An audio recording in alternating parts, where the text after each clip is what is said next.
And what happens now when you are joyful? What happens is that now you come to a place where you can feel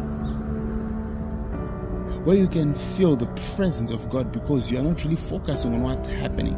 And as you feel the presence of God in that precise moment, what then happens next is that you come to a place now where your experiences, they do not move you to act the opposite of what God would want you to do. Your experiences, or what you'll be experiencing in that present moment, it won't now push you to start doing the opposite of what God would want you to do. We have the example of Joseph. He was sold by his brothers. He experienced the worst, from humanity. The wife of Potiphar lied that, Joseph tried to rape her. And now what happened is, despite all of that, the young man, Joseph, had a focus on God.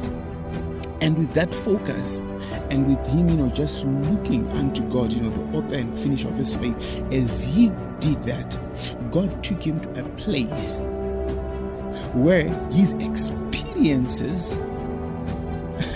were not powerful. But his focus on God, it was powerful, because it now led him to a place where you could now retrospect, do an introspection. Okay, all the things that I went through, they brought me here for a purpose. And with that approach now, God can easily entrust you with greater things, because he knows your heart.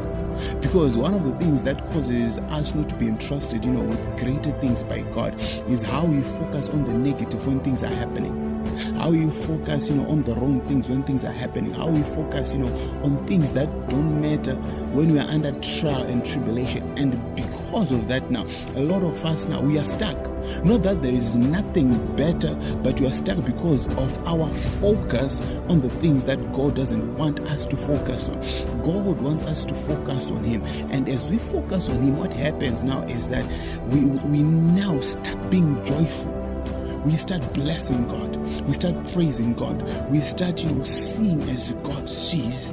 And in that space, in that manner now, we become, the children of God, who can give the world solutions, not based on their experiences, but based on who they are looking unto in the moment of trials and tribulation.